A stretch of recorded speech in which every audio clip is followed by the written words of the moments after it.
And Debora Patta is in Johannesburg, South Africa with more. Deborah, I want to ask you, what's next for Amina now that she's been freed from Boko Haram?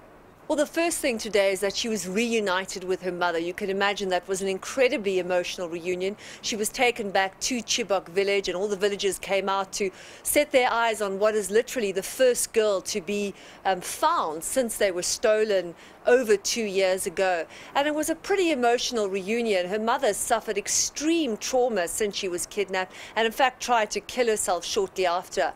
What we also know is that she's being debriefed by the Nigerian military. This could be the most valuable information as to where the other Chibok girls are being held, and Amina Ali could hold those clues. And what about the man who's claiming to be her husband? Do we know anything more about him? Well, we know that he is a Boko Haram fighter. Amina Ali was given to him as a jihadi bride, but he also may be a victim. This is an unconfirmed report, but we understand that he is a Nigerian who lived in a nearby village, and he too was taken hostage by Boko Haram and forced to become a fighter for them. They had a child, and this is a very familiar story. Amina Ali, who is now only 19, she's 17 when she was kidnapped, has a 4-month-old baby girl, Sophia, and she's obviously going to have to undergo a lot of counseling in this regard as well. It's a story we see over and over again. Girls stolen, taken off, sold as jihadi brides. They're freed, they come back with babies, and often, very sadly, are stigmatized by the community as spoiled goods. Yeah, it's so unfortunate how that happens in the culture there and the stigma that's attached to it. We also know that a video surfaced last month showing that some of these Chibok girls may still be alive. Have authorities come any closer to finding them?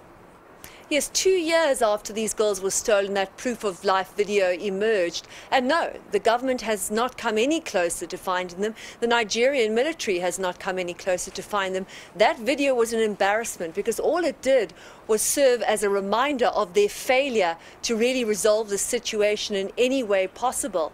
And now what you see happening is the Nigerian military try to claim responsibility for finding young Amina Ali today. But in fact, they did not find her. It was a local defense task group from Chibok, and they happened to stumble over her in the woods. She was collecting firewood and was there with her 4-month-old baby. And so many people have wondered why there hasn't been more of an effort to find these girls. We know that Boko Haram is believed to be keeping the missing girls inside the Sambisa forest, their stronghold. But what is really preventing them, Deborah, preventing officials from conducting a more direct rescue attempt and going deep into that forest to get them? Well, Mina, that's a very good question, and one a lot of people are asking. There have been a lot of raised eyebrows over the failure of the government and the military to really do anything significant to rescue these girls. They claim that the forest is too dense. They're worried that if they launched a full-scale attack, Boko Haram would maybe just kill the girls, or that they would inadvertently shoot them in the fire that would break out.